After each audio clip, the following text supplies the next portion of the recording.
저를 초대해 주신 우리 박 목사님께 감사드리고 이 귀한 시간 내주신 여러분께 감사드립니다. 제가 한 45분 정도 여러분에게 정신질환에 대한 이해와 치료에 대해서 도움이 되는 말씀을 드리도록 하겠습니다. 조금 더 가만히 있어요. 저 뒤에서 조금 더 조정을 해주세요.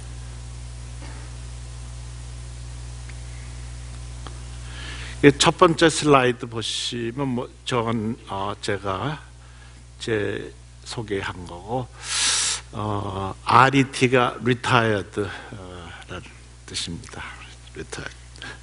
retired 했고 제가 한 4년 전에 리타이어 했는데 저는 지금도 후회해요. 후회하지 말 걸 그대로 있어도 되는데 미국은 의과대학 교수 연령 제한이 없고 이제 평생 고생해서 풀 프로페서 된 다음에 가만히만 있으면 월급 나오고 폼 잡고 하는 걸 괜히 한국식으로 생각해가지고 후배들이 있고 그런데 나이가 먹었는데 리타이어 해야지 그리고 4년 전에 했는데 요새는 너무 심심해서 다시 또 오피스에서 일주일에 3번씩 일하는데 그래도 좀 심심해서 어디 딴 데 미국 잡을 하나 구하려고 그런데 오늘도 전 제일에 감옥서에는 정식의사가 많이 필요한데 가겠냐 그래서 내가 좋다고 그랬는데 이제 또 조금 제 리커멘데이션은 그냥 끝까지 일하시는 게 제일 좋을 것 같다 그렇게 리커멘드합니다. 제가 이제 정신질환에 대해서 말씀을 드리려니까 일단 건강이 뭐냐, 병이 뭐냐. 그럴 때 사전을 찾아보면 웹스터 사전을 찾아보면 건강은 병이 없는 상태다 이렇게 되어 있습니다. 병은 건강하지 않은 상태다. 그러니까 이게 사실은 병하고 건강이 이렇게 딱 이렇게 우리가 생각하듯이 나눠져 있는 게 아니라 누구나 삶의 과정에서 아프기도 하고 낫기도 하고 그런 거지 이건 병이고 이건 건강한 거다 이렇게 나눌 수가 없는 거예요. 정의를 하자면. 그래서 이제 건강을 생각하면 제가 항상 개인의 건강 저한테 올 때 한 사람 오는 분이 있고 또 가정의 한국 분들은 미국 정신학에서는 부부가 같이 와도 한 사람만 보라 이렇게 돼 있는데 한국 분들은 또 부인이 오면 남편도 들어오겠다 그리고 남편이 오면 부인도 들어오겠다 그리고 괜찮다고 다 우리 남편이 다 하니까 우리 부인이 다 하니까 들어가게 해달라 그리고 또 자식이 오면 부모님도 들어오시고 부모님 오면 자식도 들어오고 하나의 그룹처럼 그러니까 사실은 개인의 건강도 중요하지만 이 가정의 건강 그러니까 사실은 우리가 인간이 이제 진화적으로 본다면 가장 가까운 동물이 원숭이인데 그러니까 인간은 역시 낳고 살다가 죽는 존재인데 그룹으로 같이 사는 존재인데 예전에는 다 같이 살았잖아요. 방 하나 가지고도 어머니, 아버지, 할머니, 할아버지, 손자 할 거 없이 다 살았어도 건강하게 살았어요. 근데 지금은 할아버지 따로 살고 할머니 따로 살고 어머니, 아버지 다 따로따로 살아도 굉장히 건강하지 못하는 경우가 많다고요. 저는 그래서 항상 그룹으로 같이 사는 게 좋지 않나 그렇게 생각합니다. 그래서 가정의 건강도 굉장히 중요한데 제가 하나 재밌는 얘기를 소개해드리면 이 성경에 쓰인 말씀 말고 야사로 내려오는 조크 같은 미국 사람들이 하는 얘기인데 이 아담하고 이브가 만나서 아주 행복하게 낙원을 거니면서 하나님을 만난 거예요. 그때는 낙원에 살 때니까. 아담이 하나님께 감사했어요. 하나님 아버지 정말 감사합니다. 이렇게 이브를 이쁘게 만들어 주셔서. 하나님이 그건 네가 이브를 사랑하라고 이쁘게 만들었지. 그런 거예요. 그래서 아담이 다시 물어봤어요. 그런데 왜 이렇게 이브를 스투피드하게 바보처럼 만들었습니까? 물어봤어요. 하나님이 그건 이브도 널 사랑하라고 그렇게 만들었다. 그러니까 자꾸 뭐 이 부부가 남자들 항상 여자들 사모님들한테 수두빛 바보 같은 어쩌 그런데 그러지 않았으면 자기를 사랑하지 않죠. 그러니까 그거 다 감사하시고 그렇게 살길 바랍니다. 그래서 이제 제가 그룹 테라피 가정을 같이 상담하다 보면 항상 문제가 부인이 남편 혹은 남편이 부인 그런데 저는 항상 이 분수에 맞게 우리가 진흙으로 만들어졌으니까 그렇게 사는 게 좋지 않느냐 그렇게 말씀드리는데 그 다음 슬라이드요. 그래서 이제 정신질환에 대해서 제가 소개를 하려니까 정신질환이라는 게 도대체 뭐가 있나 하자면 그 이제 노이로제라는 게 있죠. 옛날에 이제 노이로제라는 건 완전 정상이에요. 자기 일 다 하고 결혼 생활도 하고 하는데 이제 약간 생각이 어디에 꽂히는 생각이 있든지 우울하든지 불안하든지 그런 걸 이제 노이로제라고 부르고 오게닉 멘탈 디소더라는 게 있는데 그거는 이제 기질성 저걸 한국말로 뭐라고 해야 되나 몰라서 오다가 저희 집사한테 물어보니까 그 기질성 정신질환 그게 맞는데 와서 이거 바꾸려니까 잘 안 바꿔져서 거기만 가루가 없는데 기질성 정신질환이 뭐냐면 중풍이라든지 뇌암이라든지 혹은 교통사고로 뇌를 다쳐서 생긴 후에 그 기질성으로 어떤 변화가 있은 뒤에 생기는 우울증, 뭐 불안증을 그런 정신질환입니다. 그 다음에 성격장애, personality disorder 이게 제일 참 힘든데 성격장애는 태어날 때부터 그렇게 태어난 사람이에요. 가장 특징적인 게 뭐 여기는 한 분도 안 계시라고 생각합니다. 그런데 이제 성격 장애가 반사회적 성격인 사람들 있죠. 그 권위에 항상 권위에 따르지 못하고 법에도 따르지 못하고 그러니까 계속 범죄하고 그리고 감옥에 갔다 나와도 또 범죄하고 변하지 않는 사람. 이런 사람을 이제 미국에서는 한국은 어떻게 할지 모르겠지만 미국에서는 그렇다고 해서 계속 감옥에 넣을 수도 없고 감옥은 꽉 차고 그러니까 판사들이 내보내면서 정신과의사를 봐라 6개월 동안 정신과의사 봐라 이렇게 해서 제가 유실에 있을 때 보면 도저히 고칠 수가 없어요. 뭐 약을 써서 낫는 것도 아니고 상담을 해서 낫는 것도 아니고 고통을 받아도 낫지 않고 그래서 저희들이 뭐라고 표현하냐면 그걸 영어로 이제 우리들이 sociopath, antisocial personality, 그 반사회적인 성격이라고 표현하는데 그 사람들이 난 길이 오로지 하나 있어요. burnout. 그렇게 살다가 50, 60대까지 이제 완전히 그럴 능력도 없어지면 이제 조용하게 지내는 사람인데 그 성격 장애가 그게 가장 나머지들은 성격 장애 이것저것 붙였지만 그게 가장 티피컬한 성격 장애고 그다음에 약물 중독, 마약, 알코올 중독, 그 substance abuse 이런 걸 씀으로 해서 생기는 질환. 그러니까 그것을 써서 생겼는지 실은 워낙에 병이 있었는데 그걸 쓰는 바람에 더 빨리 한 60, 70에 치매가 나왔어야 되는데 더 일찍 나왔는지 두 개가 다인지는 사실 모르죠. 근데 재밌는 거는 제가 한국에 가서 한번 강의를 하면서 들어보니까 한국에는 알코올 중독이 굉장히 많더라고요.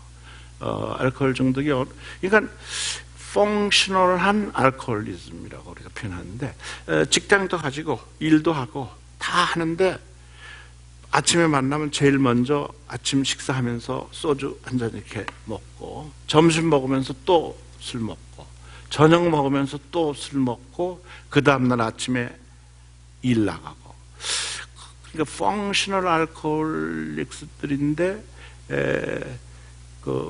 이제 그런 분들이 무슨 일이 생겨서 병원에 입원하면 병원 의사가 이제 그걸 모르고 알코올 중독인지 모르고 치료만 하다가 이제 그 금단 현상이 나오기도 하고 미국에는 펑셔널한 마약 중독자들이 많죠.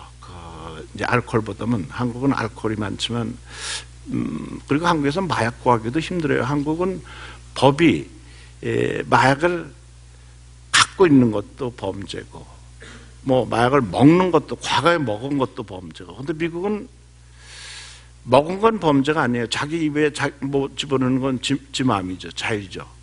근데 마약을 갖고 있는 거는 범죄라서, 예를 들어서 폴리스가 요새 같으면 뭐 마리화나도 합법화되니까 어떻게 되는지 모르겠는데, 폴리스가 이렇게 잡으면 마약을 갖고 있다가 교통 이걸로 잡았지만 마약을 입에다 다 집어넣으면, 집에 넣은 건 범죄가, 갖고 있는 건 범죄니까. 그러면 이제 폴리스가 일단 뭐 마약을 다 먹어버렸으니까 그러다가 사고 나면 크니까 이제 병원으로 데려오죠. 그래서 이제 마약 중독자들 병원에서 이제 치료한 경험이 많은데, 그 다음에 정신박약, 이거는 우리가 멘탈 인서피션시라고도 하고 멘탈 리타데이션이라고 하는데, 대략 이제 완전히 날 때부터 되게 선천성, 그러니까 유전성은 아니고 선천성이죠. 날 때 이 산후조리가 잘못됐든지 의사가 잘못했든지 해서 브레인 데미지가 있는 건데, 그것도 망가진 뇌를 더 좋게 하는 방법은 없어요. 단지 그런 뇌가 망가진 걸 가지고도 살 수 있을 정도. 그러니까 저는 그래서 이제 소위 제가 봤을 때 IQ가 세 자리 이하인 사람들, 그러니까 80에서 한 90, 이제 그러니까 멘탈 리타데이션이라고 하기도 그렇고, 그렇다고 해서 정상적인 보더라인 정도 되는 사람들은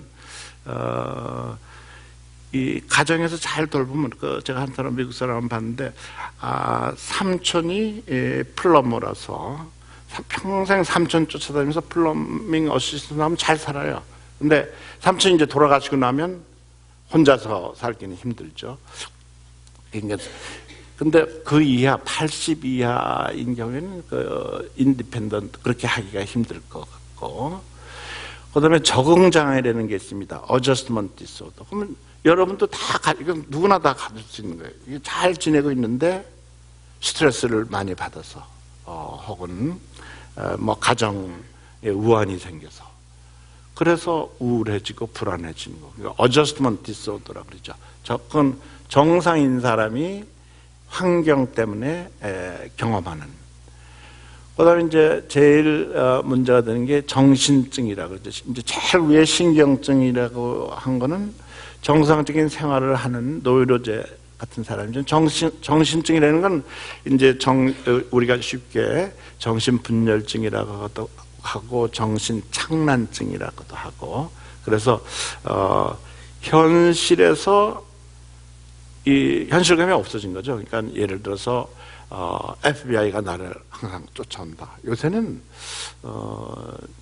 UFO가 나를 쫓아온다. 그래서 뭐 에어컨 구멍도 막아놓고 저기를 통해서 나를 듣는다.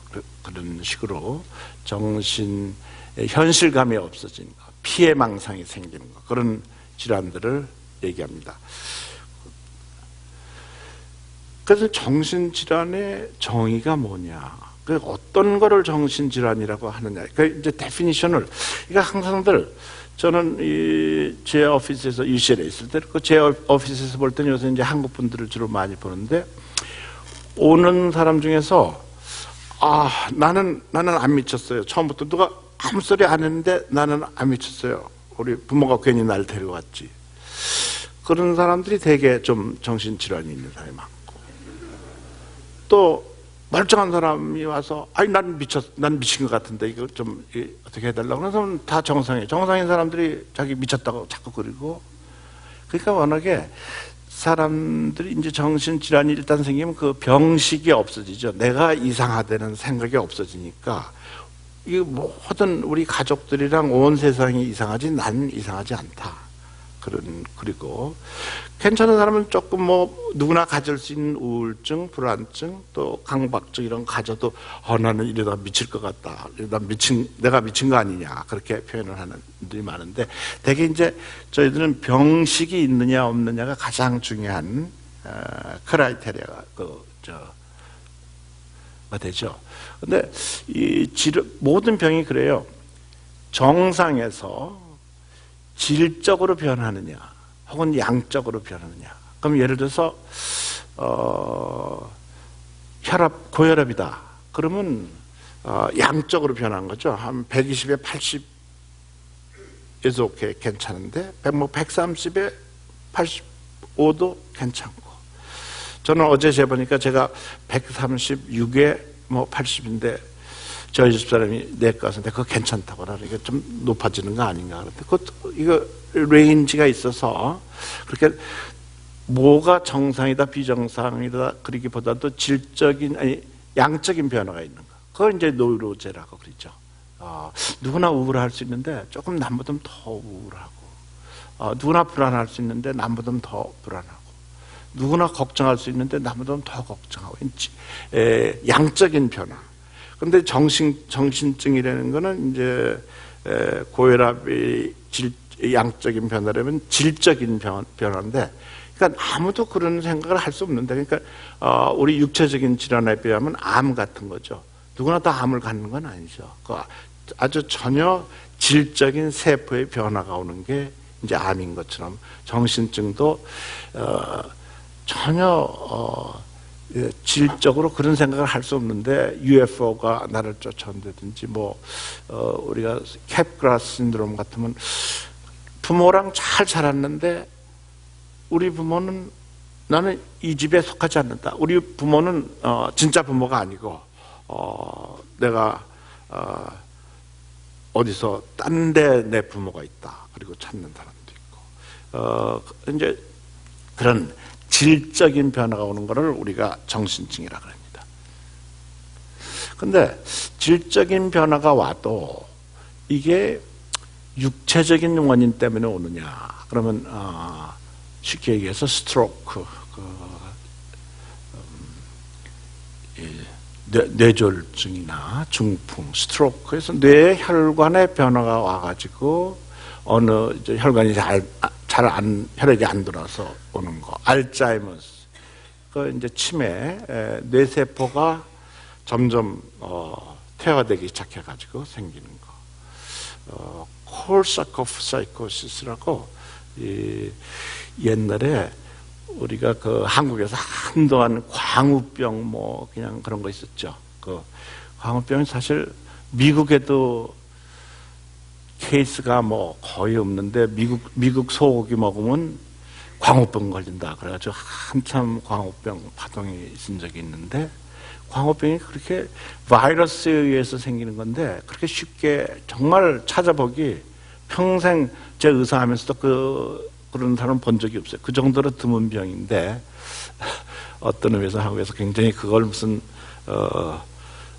그게 진짜인 것처럼 해가지고 한동안 광우병 파동, 미국 소고기 먹으면 안 된다 그런 적이 있는데 파킨슨스 연세가 드시면 이 파킨슨스 병이라고 걸리는 분들이 있어요. 그건 누구나 다 걸리는 건 아니지만 제 생각에 한 열에 하나 정도 됐다 그럴까요? 그 얼굴이 처음에 이제 손이 떨리기 시작하고 몸 기동이 어려워지고 하는 파킨슨스. 근데 파킨슨스가 육체적으로만 오는 수도 있는데 그것 때문에 정신증이 오기도 하고 불안증이 오기도 하고 우울증이 오기도 하고 그다음에 뇌암, 뇌종양. 그다음에 또 다른 거를 들자면 이 갑상선이 호르몬이 너무 많이 나온다든지 너무 덜 나온다든지 그럼 모든 호르몬이 너무 많이 나오든지 덜 나오면 또 정신적인 그 증상이 생기는데 그건 이제 육체적인 거라 그러고 기능적이라는 거는 정신분열증 아무리 찾아봐도 CT 스캔하고 MRI하고 다 해봐도 아무것도 안 나오는 거예요. 그런데 정신질환이 기능적인 정신질환. 우리가 바이폴라라고 그러는 거, 조울증이라고 표현하는데 하이앤로 아까 슬라이드에서 대단한 세계 유명 인사들이 이 바이폴라, 우울증 혹은 조울증 걸린 사람 거기다 보탠다면 저는 해밍웨이도 자살해서 죽었는데 엽총사고로 죽었다. 그런데 사실은 자살해 죽은 것 같고 그 사람도 조울증에 걸렸던 것 같아요. 바이론도 그렇고 미켈란젤로, 하여튼 위대했던 사람들이 보통 남들 사는 것처럼 이루고 살아가지고는 위대할 수가 없죠. 남보다 막 올라가 기간 동안 뭐 대단한 업적을 하죠. 베토벤도 그게 있었던 것 같고. 근데 세상에 공짜는 없어요. 올라간 건 내려오죠. 그러니까 저희들처럼 이렇게 평범하게 이렇게 살면 편한데, 이게 뭘 대단한 걸 어치브하려면 올라가야 되죠. 그 올라간 거는 떨어져요. 그러니까 제가 스탁 마켓 이렇게 들여다보면 뭐 항상 올라가길 바라지만 세상에 그런 일이 없어요. 올라간 건 떨어지기 마련이죠. 그러니까 정신적으로도 정신 기능이 막 좋아졌다가 떨어지고, 또 떨어진 건 또 올라가죠. 그게 이제 조울이라 그러죠. 그런 조울증을 되게 이제 제가 치료하면 많은 사람들이 의사로선 치료 잘 됐다고 생각하고, 가족도 많이 좋아졌다고 그러는데 본인은 나의 크리에이티비티가 다 없어졌다고 그런다. 그 이해가 가요. 확 떴을 때 남들이 못하던 생각을 하고, 남들이 못하던 비즈니스를 하고, 발명을 하고, 글을 쓰고, 그런 사람들이 이제 그거를 남들하고 똑같이 만들어 놓으면 나의 그 능력이 다, 의사가 약서까지 다 없애버렸다, 그렇게 하는데, 이제 딜루저널 디스오더라는 것은 정신분열증처럼 모든 기능이 장애가 오는 게 아니라 다 정상적으로 살아요. 근데 한 가지 딱 망상이 있는 거예요. 그게 가장 흔한 게 의처증, 의부증. 이제 한국에서는 참 한국에 그런 말이 따로 붙어 있는 거 보면, 나중에 이제 한국 문화적인 걸 조금 설명드리겠지만, 아마 한국에는 의처증, 의부증이 많지 않았겠느냐. 그러니까, 그래서 그런 말이 따로 하나 생긴다는 거는 그런 현상이 많기 때문에 생기지, 미국에는 그런 말이 없어요. 의처증, 의부증 다, 파라노이드 디스오더, 딜루저널 디스오더 이러고 말지, 의처증, 의부증이 따로 없는데, 그건 나중에 조금 더 설명드리겠습니다. 그래서 이제 제가 설명드리는 건 육체적인 변화가 와도 정신적인 문제가 생길 수 있고, 육체적인 변화가 없이 오는 것을 기능적인 functional psychosis라고 부르는데, 가장 흔하게 여러분이 듣는 게 그 신문지상에서 이 정신착란증으로, 정신분열증으로 어떤 사고를 일으켰다. 정신분열증이라는 게 스키조프레니아라고 부르죠. 이 단어는 워낙에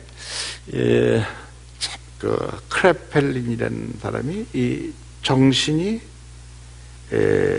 분열된다.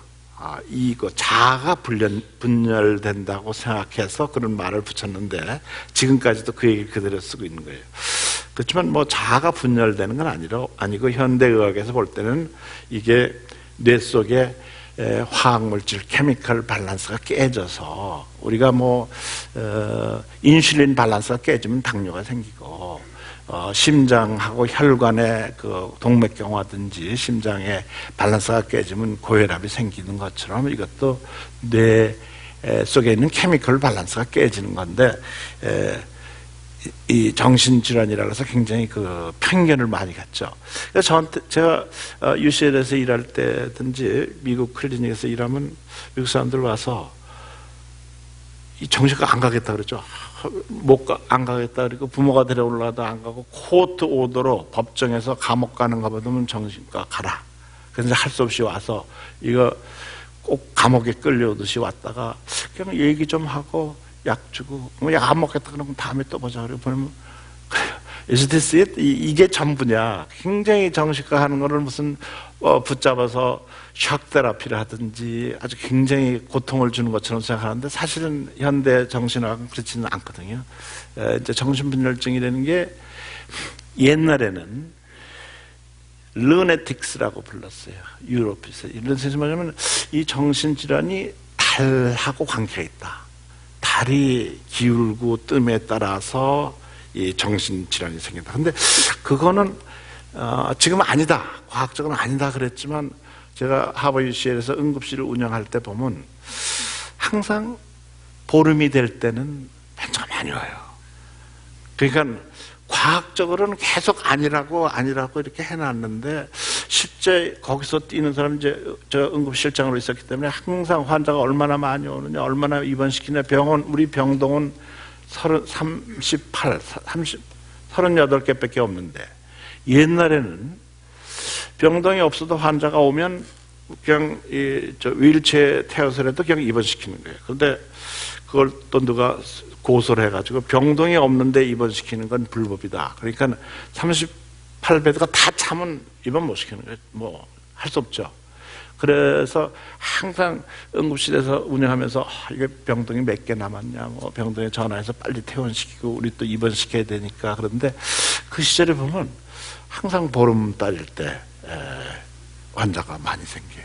그래서 아마 그 시클리컬한 그 르네틱 그게 전혀 그러니까 과학적으로 연구한 것마다 다 아니라고 그러는데 실제 현실에서 때 보면 저는 그런 게 있지 않느냐. 그 달하고 그 달이 도는 게 주기하고 전자파하고 뭐 여러 가지 인간이 환경에 영향을 받는데 센시티브한 사람은 더 영향받지 않겠나. 그렇게 생각합니다. 이제 정신분열증이 제일 첫 번째 우리가 보면 저렇게 무표정한 거예요. 표정이 없어. 그 옛날에는 그러니까 대개 생기는 나이가 10대 말에서 30대 초에 주로 많이 생기는데 그 전까지는 얼굴이 라이블리하고 얘기도 하고 웃고 그랬던 사람이 이상해졌다고 가족이 데려오는데 보면 전혀 무표정하고 감정이 없어졌다 그러죠. 제일 처음에 나타난. 이제 그런 증상들이 나올 땐 참 의사도 힘든 게 무슨 망상이 있다든지 과대망상이 있다든지 성격적으로 과격하다든지 그러면 이러니까 약을 먹어보자. 그런데 그냥 무표정해졌다는 거 가지고 약을 먹자. 그러긴 참 힘들거든요. 그리고 그런 경우가 경과가 참 힘들고 차라리 과대망상이 생기고 피해망상이 생기고 막 증상이 심한 사람들은 잘 나요. 약 쓰면 척 낫는데 저렇게 무표정하고 소셜 그 관계가 그냥 덤덤해지고 익사이트먼트가 없고 그런 게 이제 초기 증상으로 나오니까 많고 끝까지 그 증상이 있는 사람들은 이제 치료가 좀 어려운 수가 많습니다. 이제 특징적인 표현이 첫째가 나는 병이 없다. 온 세상에서 다 부모도 그렇고 형제, 부인, 남편이 다 뭐가 있는 것 같은데 디나이얼, 거부예요. 그 다음에 이거는 이제 정신분석학적인 표현인데 이고 바운더리 블러링이라고 자아의 경계가 나는 나의 경계는 요만큼 있는 거예요. 조금 한국 사람들은 조금 블러링해요. 한국은 우리들은 말을 내가 그런 말 안 쓰잖아요.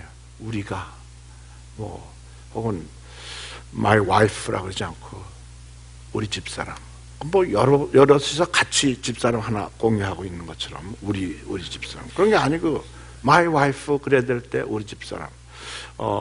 미국에서는 이 영어로 표현하면 모든 거를 my라고 그래야 되는 거를 우리는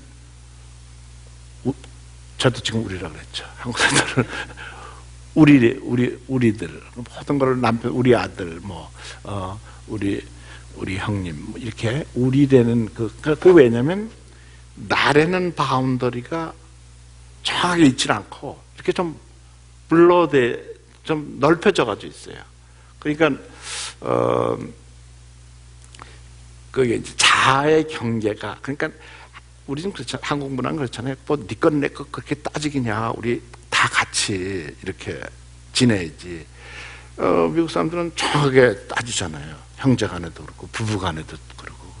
그러니까 이고 바운더리 블러링 자아의 경계. 그러다 보면 내가 모든 걸 할 수 있고 온 세상이 나하고 관계가 있고 그런 좀 미국적인 발상에서 볼 때는 비정상적인 게 한국 사회에서는 상당히 흔해요. 많이 있어요. 아마 교회에도 있을 것 같고, 그 다음에 또 다른 표현이 투사라 그래요. 프로젝션. 그 뭐냐면 사실은 자기가 잘못해서 일을 잘못해서 안 된 거고, 자기가 열심히 일 안 해서 그런 거고, 자기가 부지런하지 않아서 그렇다든지, 뭐 그런 거를 not me, 내가 아니라 딴 사람들이 나를 이렇게 해서 not me, 그런 표현이에요. 그러니까 내가 이렇게 산 이유는 딴 사람들 책임이다. 뭐 부모 책임이다. 하고 뭐 조상 탓 아니면 뭐 무덤 탓이든지 다 남의 탓이지 내 탓은 아니다. 프로젝션, 투사라고 하죠. 그런 표현이 있고, 가장 심한 게 impairment of reality contact, 현실감이 없어지기 시작하는 거예요. 현실감이. 이건 뭐 아침에 일찍 일어나서 자기 일하고 또 점심 때 점심 먹고 저녁까지 일하고 집에 와서 가정 돌보고 애 돌보고 뭐 이런 게 커먼한 라이프, 누구나 주어진 지능으로 만들어진 인간의 라이프인데 그 현실감이 없어져 버리는 거예요. 그 다음에 이제 사고의 과정의 변화가, 아까 지금 제가 말씀드린 망상이라는 사고의 내용이 바뀌는 겁니다. 그러니까 뭐 FBI가 나를 쫓아온다, UFO가 나를 컨트롤한다, 이런 식으로 사고의 내용이 바뀌지만 사고의 과정이 바뀌는 건 뭐냐면, 되게 우리가 생각하면 뭐 그래서 그렇기 때문에 이렇게 해서 쭉 하나의 커브를 거쳐가지고 생각을 하는데, 사고의 과정이 바뀌는 건 이제 그 중에 하나 예가 영어로 표현하자면 flight of idea. 그러니까 생각을 내가 국민학교 때 뭐 이렇게 했으면 쭉 그렇게 나가면 좋은데, 거기서 그 다음에 뭐 대학은 이렇고, 그러다 보니까 한국 대학 시스템은 어떻고, 미국, 전혀 우리 소위 말하자면 제일 처음에 잘 나가다 3,000% 그냥 빠져버리는 거예요. 그러니까 근데 그것도 한국 사람이 굉장히 많아요. 이 말을 조리 있게 순서로 하고 끝내야 되는데, 말하다 보면 그냥 딴 얘기를 해서 딴 거로 빠져요. 그래서 가끔 UCL에 있을 때 한국 사람들 데려와서 이제 통역 써가지고 저희 학생들 인턴 레지던트가 이밸류에이션 하면 이거 이상하다 이거죠. 정신이 좀 플라이드 오브 아이디어가 있고 과대망상이 있고 이게 제대로 언어의 순서가 맞지 않는다. 그래서 제가 이제 한국말로 얘기해 보면 괜찮아요. 정상이 한국 사람 생각하는 게 그런 거예요.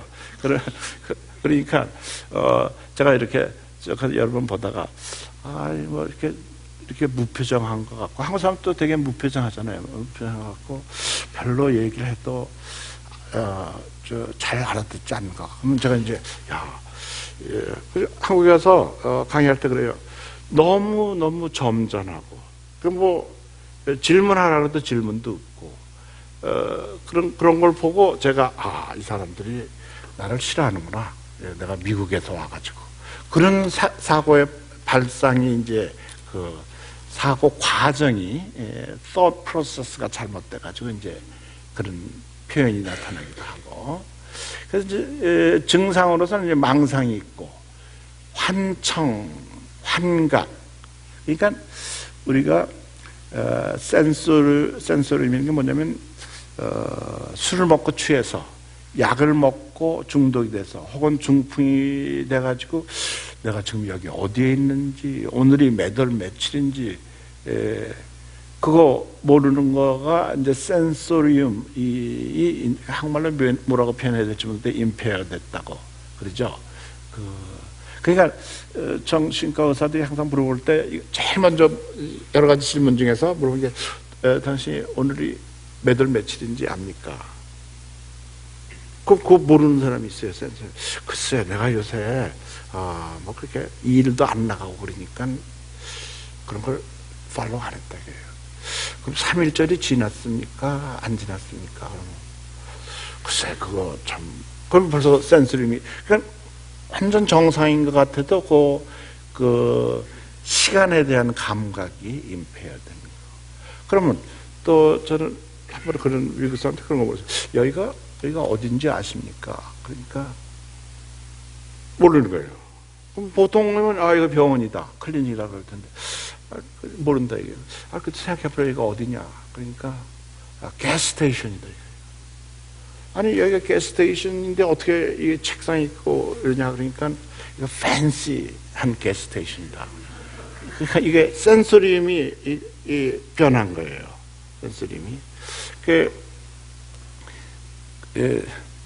이제 정신과 의사가 스테이트 만성 정신병원에서 퇴원시킬 때 이제 다 됐나, 그리고 센서리움이 제대로 됐는지를 물어보기 위해서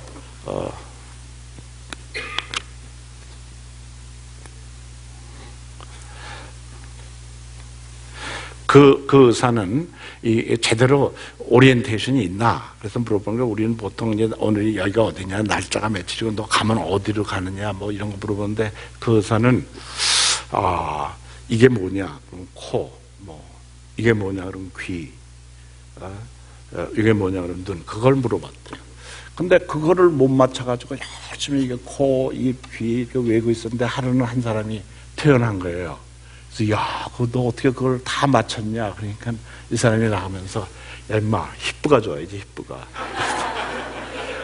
그날 이걸 물어봤어야 되는데 그 의사가 이걸 안 물어본 거예요. 이걸 물어봐서 히프 그러면 통과 못 하는데, 얘는 히프를 알고 있는데 그거를, 이거 오리엔테이션, 그러니까 센서리 오리엔테이션이 클리어하게 다 있으면서도 환청이 들리는 거, 그러니까 소리가 들리는 거죠, 헛소리가.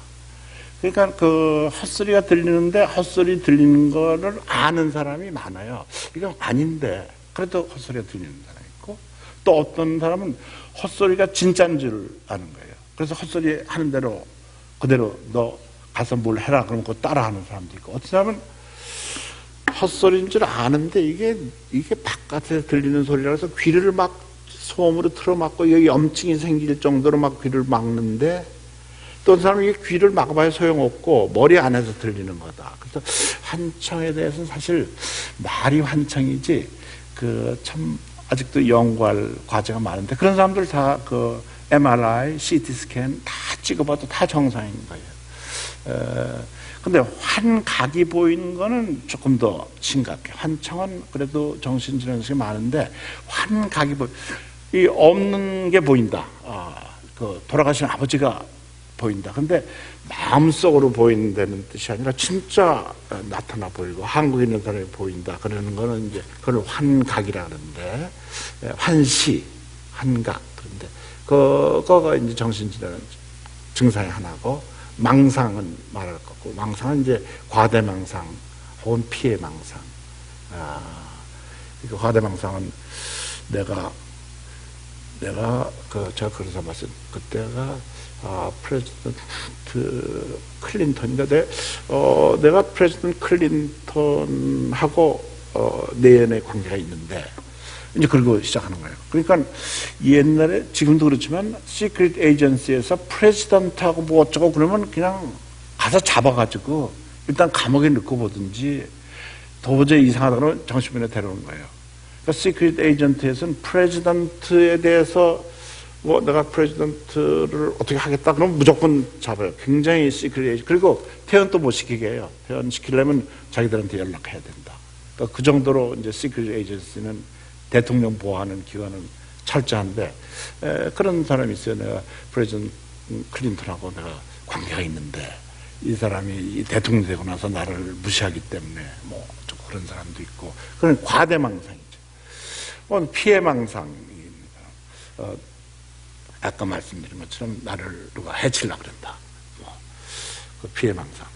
그 다음에 제가 말씀드린 것처럼 이 얼굴 표정이 이상해져요. 가장 특징적인 게 차일디시하고 기글링하는 거, 히히거리고, 워낙에는 안 그랬는데 굉장히 차일디시한, 그리고 이상한 웃음도 이상하게 웃고, 그다음에 사고 방식이, 아까 제가 일로 사고하다가 이렇게 추무하게 가야 되는데 그냥 3.5로 빠진다, 그런 사고도 있지만, 얘기를 하면 1시간을 얘기하는데 30분을 얘기하는데 무슨 얘기를 했는지 모르는, 아주 루즈, 그것도 한국 사람들이 굉장히 많아요. 한참 얘기를 했는데 이게 무슨 얘기를 하는 건지, 목 스타트하고 골이 잘 안 되고 그저 이 소리 했다 저 소리 했다. 그 이제 노인네들, 미안합니다. 저도 노인이니까 제가 46년생이니까 저도 72살입니다. 그러니까 저도 항상 저희한테 난 늙어서 이게 좀 생각이 이게 조리 있게 안 가고 이 소리 저 소리 하는 거다. 근데 이제 그런 경우도 뇌가 퇴화 현상을 거쳐서 그러기도 하고 한 60대면 한 열에 하나, 70대면 한 열에 셋, 80대면 열에 다섯, 90대로 가면 뭐 열에 대부분 이제 이렇게 이 치매 현상이 나오는 거죠. 그거는 우리가 주름살, 그거 뭐 이상한 게 아니에요. 우리 주름살 생기는 것처럼 정상적인 삶의 과정이죠. 뇌세포가 이제 줄어들기 시작하니까. 조금 전에 말씀드린 것처럼 이 탄젠셜 띵킹이라고 하는 생각이 막 전혀 스무스하게 가지 않고 이쪽으로 갔다 저쪽으로 갔다. 그 다음에 요새는 없어졌어요. 왜 없어졌는지 모르겠어요. 옛날에 제가 인턴할 때는 1976년에 와서 인턴할 때는 이 소위 말해서 카타토니아라는 게 많이 써요. 경직 이렇게 하고 있으면 하루 종일 이러고 있는 거예요. 하루 종일 한 발만 들고 한 발은 하고 하루 종일 이러는 거예요. 야, 저게 어떻게 저럴 수 있나? 그래서 그때는 샥 테라피를 했어요. 전기 치료하면 그 다음날 딱 나요. 없어져요. 그런데 지금 이제 샥 테라피를 못하게 하니까 이제 하긴 하는데 굉장히 어렵게 인간의 뇌에다가 전기를 통한다 그래서 이제 그 정치하는 사람들이 그런 거 통과시켜서 아주 어렵게 해놔서 요새는 그렇게 옛날처럼 하지는 못하지만 그것도 많이 없어졌어요. 왜 그게 없어졌나? 카타토니아가 왜 없어졌나? 근데 이제 정신분석학적으로는 그래요. 예전 40년 전, 50년 전 한국에도 많았어요. 이게 입 한마디도 안 하고 한 포지션 뉴올리언스 가면 그 길거리에서 그런 사람도 있어요. 그 사람이 카타토니아가 아니라 그거 해서 이게 돈 이렇게 해놓고 그 사람들이 가서 이렇게 찔러도 보고 뭐 앉아있는 거기다 돈 넣고 가고 그런데 정신질환으로 카타토니아라는 게 있었는데 없어졌어요. 요새는 왜 없어졌나? 정신분석학적으로는 그렇게 생각합니다. 예전에는 표현을 하는 거는 굉장히 표현을 마음대로 해서는 안 돼요. 많이 감춰야 될 얘기가 많아서 표현을 이걸 감추다 보니까 전부 억제해서 움직임과 말도 못하고 그런데 이제는 표현의 자유가 일어나서 무슨 소리를 짓거려도 내 맘이니까 그래서 그게 없어지지 않았느냐 그런 하는 걸 하는데 전 그건 잘 모르겠어요. 왜 그게 요새는 없어졌는지. 이제 약물 중독은 조금 전에 제가 말씀드렸지만 미국에는 마약 중독이 많고 비즈니스 비즈니스 잘 하고 아주 기능적이고 그러면서도 마약을 꾸준히 말이 하나는 말할 거 없고 스피드를 먹든지 코케인을 먹든지 그리고 다 정상적으로 살아요. 단지 그러다가 그것 때문에 이상이 오면 정신과 병원으로 오는데 한국은 이제 술을 먹으면서 그런 사람이 많고 제가 조금 전에 말씀드린 것처럼 바이폴라, 하이앤로, 조울증이라는 게 있는데 그게 우리가 그걸 타입 2, 타입 1으로 이제 구분하는데 물론 지금은 이제 3, 4 여러 가지 나오지만 타입 1이라는 거는 우울했다가 하이로 올라가는 거. 남자들은 제일 처음 심프텀이 올라갔다가 떨어지는 게 많고 여자들은 내려갔다가 올라가는 게 많은데 그거 왜 그런지 그건 잘 모르겠습니다. 요새는 2라는 게 생겼는데 우울증이라고만 생각했는데 사실은 우울증이 아니라 조울증이었다. 그냥 우울증 치료만 해가지고는 잘 안 낫고 조울증 그러니까 이 올라가는 정도가 별로 안 높으니까 그걸 하이라고 생각 안 하고 우울증이라고 생각한 거를 바이폴라 타입 2라고 그렇게 구분하는데 일단 조울증이 뭐라는 거 이 사고하고는 관계없이 정서의 변화가 감정의 기복이 생기는 거를 조울증이라 그러고 이제 아까 말씀드렸듯이 뉴로시스 신경증이라는 건 강박장애, 우울장애, 공황증, 불안증, 소마리제이션 디소더 시민성 질환이라 그러죠. 그 암네스틱 디소더. 암네스틱 디소더라는 게 쉽게 말씀드리면 기억력이 싹 없어지는 거예요. 기억력이 치매가 돼서 없어지면 서서히 없어지는데 1주 전부터 오늘까지 기억력이 없어져 버렸어요. 그러니까 이 block of memory가 없어지는 거예요. 저희가 예전에는 표현을 히스테리아라고 그랬어요. 히스테리오닉 디소더, 히스테리아. 근데 그게 여성에 대한 비하적인 표현이 있고, 히스테리아는 다 이제 남자보다도 이 발병률이 여자가 남녀 대 비율이 10대 1 정도. 그러니까 여성 비하다 그래서 이제 그걸 못 쓰게 해서 암네스틱 디소더라고 하는데 예전에 히스테리아라고 생각하시면 돼요. 이게 기억력이 없어졌어요. 그러다 또 치료하면 쫙 생기고, 소메리제이션 디소더라는 게 시민성 질환이라는 건데 아무리 검사를 해봐도 다 정상이에요. 그러니까 우리가 마음의 병이라고 그러죠. 그 정신치료, 심리치료, 정신적인 약 쓰면 또 없어지고. 불안장애는 여러분이 아시다시피 불안한 거. 이유 없이 불안한 거. 이유가 있이 불안한 건 그건 정상이죠. 이유가 없이 불안한 거. 그거보다 더 심한 게 이제 공황장애라고 그러는데 그건 불안한 정도가 아니라 되게 공황증이 처음 왔을 때는 911 불러가지고 앰뷸런스 타고 응급실에 가죠. 심장마비가 걸리는 사람은 안 가요. 심장마비 걸렸는데 빨리 가라고 지금 이 심장마비 같은데 괜찮 내일 한번 제가 운전하고 병원에 가보겠습니다. 근데 내일이면 벌써 돌아가셨어요. 근데 공황장애는 아무렇지도 않은데 본인은 꼭 죽는 것처럼 느끼는 거예요. 그렇게 무서운 거예요. 그러니까 대들 911 불러서 응급실에 가면 응급실 의사들이 다 해보고 괜찮다고 그냥 집에 보내는 거예요. 제가 항상 주장하는 게 아니 집에 보내지 말고 정시가 응급실로 보내야 되는데 집에 가면 또 며칠 후에 또 생기고 또 생기고 그러니까 사람은 아주 의사는 괜찮다는데 자기는 죽을 징이고 이제 그 공황장애 그런 게 있고 우울증은 여러분이 다 아실 거고 강박장애라는 게 자기가 생각해봐도 이거 아닌데 쓸데없는 생각이 나. 혹시 내가 에이즈에 걸리지 않았나? 자기도 아는 거예요. 혼외정서를 해본 적도 없고 호모섹스도 아니고 뭐 수혈을 해본 적도 없고 에이즈에 걸릴 이유가 없는데 계속 그 생각이 안 떠나는 거예요. 그리고 고통하고 자기도 내가 이런 생각하지 말아야 되는데 그런데 생각하고 누구나 다 한 분은 내가 무슨 병이 있는 거 아닌가 생각할 수 있지만 그냥 잊어버리고 사는데 그걸 1년 내내 계속 그 생각하니까 그걸 강박장애라고 그러죠. 얼마나 괴롭겠어요. 그것도 이제 이런 질환이 되게 약 써서 치료하고 이제 한국 사람이기 때문에 컬처하고 멘탈 일리스 한국 분에게 들려드리고 싶은 얘기 이제 미국에는 이런 개념이 없는데 화병이라는 게 있죠. 한국 사람들은 화병. 그 다음에 신병이라는 게 있어요. 그 다음에 상사병이라는 게 있고, 요새는 상사병은 없는 것 같아요. 옛날에는 상사병이 있어가지고, 죽죠. 상사병이 있으면 죽어요.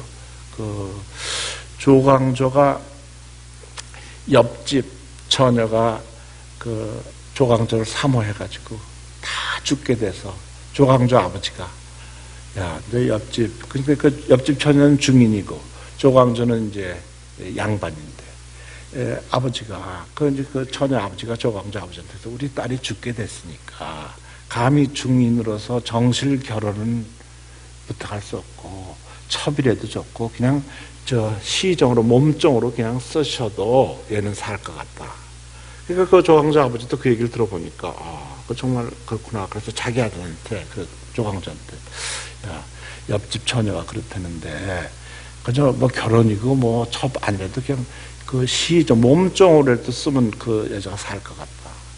그런데 조광조가 아버지한테 아버지가 무슨 그런 회개망측한 그런 나쁜 얘기를 아들에게 할 수 있냐. 그러니까 아버지도 감히 더 이상 얘기를 못하고 그 처는 상사병에 걸려서 죽었다 그랬죠. 그래서 조광조가 이제 그 실한지 뭐 하여튼 그런 스토리가 있어요. 그래서 조광조가 그렇게 4대 4로 몰려가지고 죽은 이유가 그렇게 남한테 자기를 사랑하는 사람을 돌봐주지 않고 조광조뿐 아니라 그 한국에 몇 사람들이 있어요. 남이 장군은 아니고 한 세 사람이 있는데 그 스토리를 쓴 사람들이 그렇게 사람이 사람을 가까이 하려고 그러는데 멀리한 사람들은 다 그 천벌을 받아서 죽는다고 그렇게 돼 있는데 이게 상사병 굉장히 무서워요. 제가 UCL에 있을 때 우리 옆에 있는 미국 교수가 미국 여자 환자인데 나보고 좀 봐달래요. 네가 보고 있는데 왜 내가 보냐. 자기를 하고 연애하자 그리고 편지 쓰고 뭐 계속 어포인트 해달라 그러는데 이 여자가 그러니까 우리말로 하면 상사병에 걸린 거죠. 그래서 제가 그럼 의사를 바꾸자 그래서 본 적이 있는데 이제 그런 병이 있고 한국 사람한테 치료 있는데 한국만 그 말이 정확하게 있어요. 영어에는 그런 표현이 없고 신병이라는 게 있죠. 신병이 여기서도 한 사람 봤어요. 근데 온갖 몸이 아픈데 전혀 뭐 무슨 약을 쓰고 치료를 해도 안 나요. 근데 이 사람이 여기저기 다니다가 여기 LA도 무당이 있어요. 무당을 봤어요. 무당을 보니까 이 굿을 하면 낫는다. 굿하는데 1,000불이 든다 그러더라고요. 나한테 오는데 100몇십 불 그때 준 것도 아까워서 뭐 그렇게 비싸다 그러는데 1,000불을 드리고 굿을 한번 하고 낫다 그러더라고요. 아니 근데 저도 그런 현상에 대해서 과학적으로 뭐라고 표현할지 모르는데 미국은 그런 게 없는데 한국엔 그런 병이 있어요. 신병이라는 게. 그 다음에 화병도 화병은 하도 유명해가지고 미국 정신과 학회지에까지 화병이라고 나고 저도 한번 거기에 내고 근데 화병은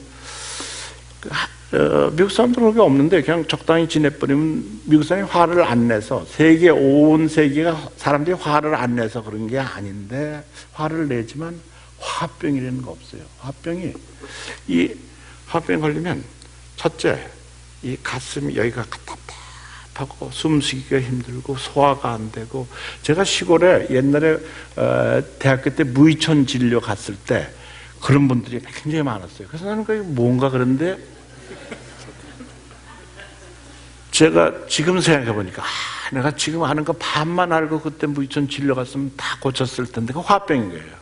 화병이 뭐 남편이 그냥 젊었을 때 와서 애 낳고 그때 뭐 그 피임술이 있었나요? 뭐 있었나 그냥 애만 낳고 남편은 또 저 부인 늙으면 딴 데 가서 바람 피고 처붓고 시어머니한테 학대당하고 뭐 그러니까 화병에 걸리죠. 시골 아줌마들 다 화병 걸려가지고 가슴이 꼭 뭉쳐있다 그러는데 나는 그걸 그때는 이해 못했어요. 지금 그래서 항상 느껴요. 지금 실력의 반만 가지고 가도 그거 다 고칠 수 있었을 텐데 그 화병이라는 게 그 화병이 또 왜 생기냐면 한국 사람 정이 있어서 그래요. 그 온 세계 사람들이 화가 나는데 왜 안 걸리냐? 정이 없으니까. 끝까지 그러면 I live my life. 그래 버리면 되는데, 한국 사람은 이 정이 있어가지고, 그러니까, 정이 어느 정도로 많으냐, 뭐, 애정, 열정, 뭐, 무슨 정, 그래가지고, 미운 정까지 있더라고요. 그래서, 아니, 할아버지하고 그렇게 싸우고, 이제 마지막에 애들이 할 수 없이 할아버지, 할머니 싸우니까, 이제, 한 아들이 엄마 데려가고 딸이 아버지 데려갔다가 또 이제 둘 데리고 와서 이렇게 치료를 해서 좀 싸우지 않게 해달라고 그런데 그렇게 하다가 할아버지 돌아가셨어요. 근데 할머니가 막 와서 슬피 우는 거예요. 그래서 저는 아니 그렇게 미워하던 할아버지인데 좀 편하게 사시죠. 그랬더니 그 미운 정이 있잖아요. 그래서 저도 미운 정도 있구나. 그러니까 한국은 이 정이 많아가지고 정이 많으면 정에 대한 배신을 당하면 화가 나고 화가 쌓이면 한이 맺히는 거예요. 다 한이 맺혀요. 미국 한국 사람들 통역을 하면서 보던 UCLA에서 제 학생이 한이 뭐냐 이거 물어보니까 할머니가 자꾸 우는데 한글자 써도 안 낫고 그래서 왜 그러냐고 물어보니까 한 때문에 그렇다 이거죠. 그 한이 뭐냐? 그 저는 한이라는 걸 번역을 할 수가 없어요 영어로. 그래서 최대한으로 번역한 게 accumulated, lifelong accumulated anger. 평생 동안 쌓인 거예요. 전 이게 한 번 하고 그게 또 한국 사람 특징이에요. 한 번 하고 그냥 없애버려야 되는데 그걸 계속 쌓아두는 거예요. 내가 젊었을 때는 뭐 이랬고 시어머니한테 하고 그다음에 남편인데 이렇게 당하고 그다음에 며느리가 나를 우습게 보고 뭐 이렇게 평생을 쌓아놓으니까 그 한이 무시무시하죠. 그러니까 그래서 그거를 그 한을 어떻게 푸나. 근데 그거 심리요법이나 이 약물 가지고는 잘 안 돼요. 그래서 그 옛날에 그 한풀이 굿이라는 게 한풀이를 한풀이 하기 위해서 뭐를 해야 되는 거예요. 그 한국의 문화가 상당히 그 정신과 의사를 볼 때 아주 유니크해요. 고치기가 그렇게 미국 사람들처럼 간단하진 않고, 이것도 계속 연구 과정인데, 그래서 이제 자연 속에서 in nature, 자연 속에서는 저렇게 산 거예요. 소로 농사 짓고 이렇게 살면서 그리고 시어머니, 며느리, 아들, 딸 할 것 없이 다 그리고 이제 살았는데 이제 엄마가 한국의 특징적인 게 저렇게 아들 없고 이건 그 키우는 게 그 속에서 이 따뜻한 이 없는 데는 거 않는 데는 게 미국 사람들처럼 크림에다 뉘어놓는 게 아니라 몸의 체온을 자식이 느끼면서 어머니의 정을 느끼면서 산 거죠. 평생을. 그러니까 거기서 쉽게 말하면 디펜던시, 의존성이 있는 게 한국 사람은 의존을 많이 하죠. 의존성이 생기고 정이 생기고 의존성이 생겼는데 미국에 갑자기 오다 보니까 인디펜던시, 의존하지 말고 네 힘으로 살아라. 그게 이제 이민 1세들에게 딜레마가 많죠. 특히 의존성은 엄마하고 아들 사이에 서로 의존해가지고 사는 그 의존성이 있는데 그걸 뭐 어떻게 해결해야 될지는 저는 모르겠고 하여간 제가 관찰한 결과 그런 여러 가지 딜레마가 있다는 겁니다.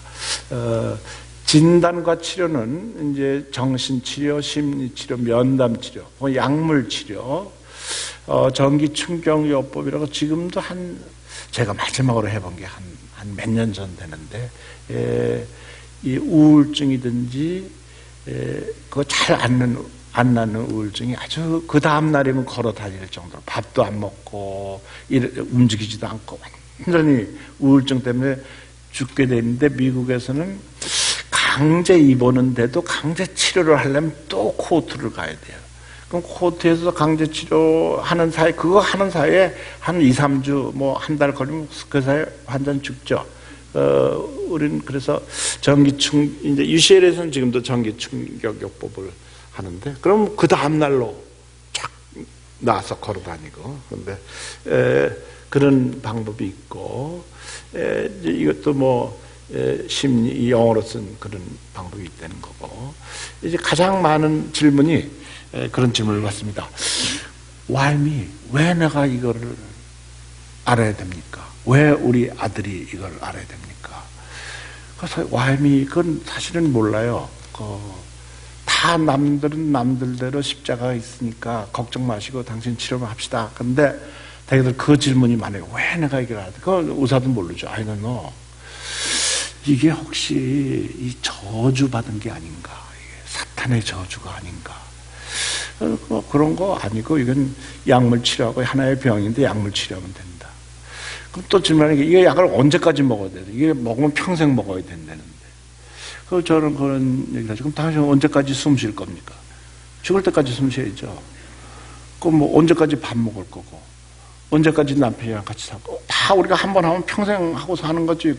그러니까 사실은 평생 약을 먹지 않을 경우도 많지만, 평생 먹어도 저는 고혈압 약을 지금 2개씩 평생 먹고 있는데, 먹고 사는 게 중요하지. 그거 약을 안 먹겠다고, 안 먹고 병 갖는 거. 그다음은, 장기 복용을 하면 안 좋다던데, 장기 복용해도 제가 지금 금방 말씀드린 것처럼 우리 장기 물 먹고, 장기 음식 먹고, 장기 부부 같이 살고 그래도 하나도 나쁠 거 없어요. 그러니까 다 우리가 삶이 죽을 때까지는 장기적으로 하고 사는 거죠. 근데 이제 거기에 마지막 퀘스천에 우리 교회 장로님이 그러는데 그런 거예요. 또 우리 회사 사장님이 그러는데 하여튼 저는 항상 그러죠. 그 사람 얘기 들으려면 그 사람한테 치료받고 나한테 오면 내 얘기를 들어라. 그래서 저는 항상 그래요. 컴퓨터 찾아보지 말고 컴퓨터 찾아보면 또 온갖 얘기가 많거든요.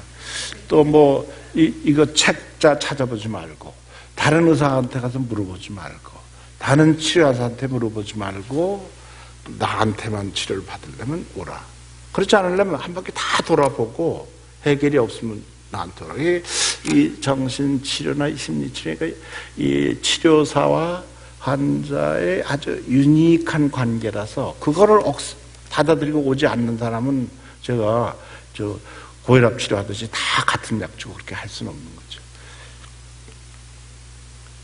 그 원인이 뭡니까? 근데 저는 잘 모르겠는데 유전적인 원인이 가장 많고 성장의 원인도 좀 있고 환경의 원인도 있고 이제 스트레스가 원인이라 그러는데 그건 우리가 다 스트레스 받고 사는 거예요. 스트레스가 있어야지 건강하게 살지 스트레스가 없지는 삶이 그렇게 익사이트먼트도 없지 않겠나. 근데 가장 사이언티픽하게는 뇌 속의 화학물질, 뉴로트랜스미터, 뉴로호르몬 이런 것들이 변화가 와서 생기는데 그럼 또 물어봐요. 왜 그게 변화가 옵니까? 난 모른다. 난 그거는 내가 그것까지 알면 내가 노벨상을 받든지 뭐가 되지. 나는 그건 모르겠다. 그렇게 답을 합니다. 질문 있으면 질문.